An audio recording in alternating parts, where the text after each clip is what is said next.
মোংলায় প্রতিদিনই একজন ডেঙ্গু রোগী হাসপাতালে ভর্তি হচ্ছেন। ডেঙ্গু রোগীদের জন্য আলাদা ওয়ার্ড তৈরি করা হয়েছে বলে জানিয়েছেন চিকিৎসকরা। মোংলা উপজেলা স্বাস্থ্য কমপ্লেক্স থেকে এ বিষয়ে বিস্তারিত জানিয়েছেন মোংলা প্রতিনিধি নিজামুদ্দিন। মোংলায় হঠাৎ করে বেড়েছে ডেঙ্গু রোগী। ইতিমধ্যে মোংলা স্বাস্থ্য কমপ্লেক্সে দুই তিনজন করে প্রতিদিনই রোগী আসছে।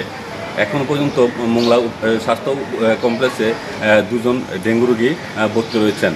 মোংলা উপজেলা স্বাস্থ্য কর্মকর্তা ডাক্তার শাহিন জানিয়েছেন যে ইতিমধ্যে ডেঙ্গু রোগীদের জন্য আলাদা ওয়ার্ড প্রস্তুত রাখা হয়েছে এবং আইসোলেশন প্রস্তুত রাখা হয়েছে এবং ডেঙ্গু রোগীদের যাতে এখানে যারা রোগী আসছেন তাদের জন্য যাতে সুস্থভাবে চিকিৎসা প্রদান করা হয় সেজন্য উপজেলা স্বাস্থ্য কমপ্লেক্স থেকে সকল ধরনের প্রস্তুতি গ্রহণ করা হয়েছে।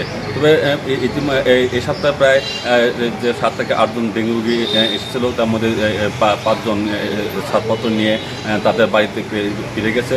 তবে এখন হাসপাতালে এসে দেখা গেছে যে এখন পর্যন্ত মোংলা হাসপাতালে যে 2 জন ডেঙ্গু রোগী আছেন এবং আলাদা ডেঙ্গু রোগীদের জন্য আলাদা ডেঙ্গু ওয়ার্ডও প্রস্তুত রাখা হয়েছে। ডেঙ্গু মোকাবেলা করার জন্য সকল ধরনের প্রস্তুতি গ্রহণ করেছে মোংলা উপজেলা স্বাস্থ্য কমপ্লেক্সের কর্তৃপক্ষ। এছাড়াও মোংলা উপজেলা স্বাস্থ্য কমপ্লেক্স থেকে ডেঙ্গু রোগীর সর্বশেষ অবস্থা।